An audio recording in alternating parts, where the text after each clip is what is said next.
Supreme court के chief justice Suryakant के cockroach वाले बयान के बाद सोशल मीडिया पर शुरू हुई कॉकरोच जनता पार्टी कैंपेन की चर्चा लगातार बढ़ती जा रही है। इस कैंपेन को चलाने वाले अभिजीत दीपके की ओर से दावा किया गया है कि कॉकरोच जनता पार्टी का एक्स हैंडल भारत में दिखाई नहीं दे रहा था और उसे बैन कर दिया गया।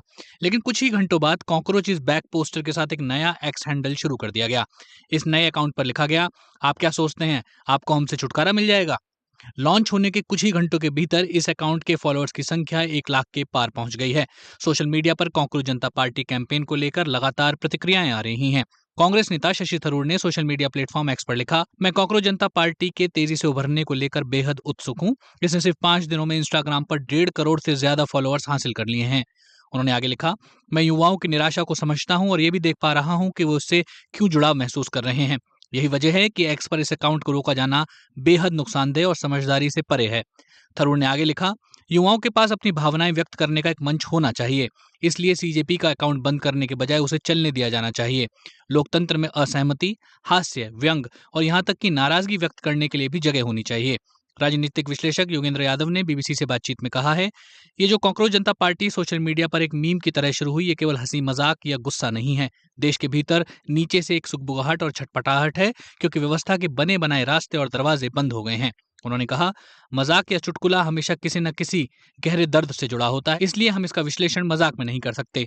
सरकार द्वारा इसे बैन करना एक गंभीर बदलाव की शुरुआत हो सकता है। Communist party of India liberation ने भी एक्स पर पोस्ट कर कॉकरोच जनता पार्टी का बचाव किया है। पार्टी ने लिखा, क्या मोदी सरकार को लगता है कि कॉकरोच जनता पार्टी के सोशल मीडिया हैंडल्स को ब्लॉक करने से वो जेनजी को रोक सकती है। पोस्ट में आगे लिखा गया है, क्या होगा अगर कॉकरोच जनता पार्टी बीजेपी और नमो के हैंडल्स के खिलाफ अनफॉलो कैंपेन शुरू कर दें। एक्स को इंटरनेट की आजादी का सम्मान करना चाहिए और बिना किसी देरी के कॉकरोच जनता पार्टी के हैंडल को बहाल किया जाना चाहिए। महुआ मोइत्रा ने भी इस मामले पर प्रतिक्रिया दी है। उन्होंने लिखा, ये फांसीवाद है, लोकतंत्र नहीं। हमारी सरकार इस देश के युवाओं से इतनी डरी हुई है कि वो एक वर्चुअल ऑनलाइन आंदोलन तक को बर्दाश्त नहीं कर पा रही। प्लीज इस बात को समझिए कि विपक्ष में रहते हुए हमें हर दिन किस तरह की परिस्थितियों और दबावों का सामना करना पड़ता है।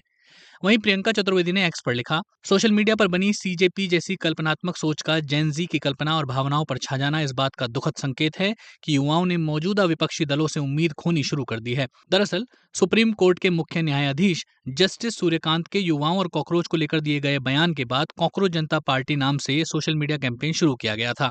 इसके इंस्टाग्राम हैंडल पर करीब 1 करोड़ 90 लाख से ज्यादा फॉलोअर्स बताए जा रहे हैं। कॉकरोच जनता पार्टी की वेबसाइट पर इसके संस्थापक और संयोजक के तौर पर अभिजीत दीपके का नाम दर्ज है। अभिजीत दीपके से बीबीसी न्यूज मराठी ने विस्तार से बातचीत की। इस दौरान उन्होंने बताया कि सोशल मीडिया कैंपेन की शुरुआत कैसे हुई थी। उन्होंने कहा, मैं ट्विटर या अब एक्स पर सीजेआई का बयान देख रहा था, जहां वो सिस्टम की आलोचना करने और राय देने वाले युवाओं की तुलना कॉकरोच और परजीवियों से कर रहे थे। उन्होंने कहा, मुझे बेहद हास्यास्पद लगा, क्योंकि सीजेआई को संविधान का संरक्षक माना जाता है, वही संविधान जो हर नागरिक को अभिव्यक्ति की स्वतंत्रता देता है। ऐसे में अभिव्यक्ति की स्वतंत्रता की रक्षा करने वाला व्यक्ति युवाओं की तुलना कॉकरोच और परजीवियों से कैसे कर सकता है। अभिजीत दीपके ने बीबीसी मराठी को बताया कि वो महाराष्ट्र के छत्रपति संभाजी नगर के रहने वाले हैं। पुणे से ग्रेजुएशन करने के बाद उन्होंने आम आदमी पार्टी की कम्युनिकेशन टीम में कुछ साल काम भी किया है। इसके बाद आगे की पढ़ाई के लिए वो बॉस्टन यूनिवर्सिटी चले गए थे।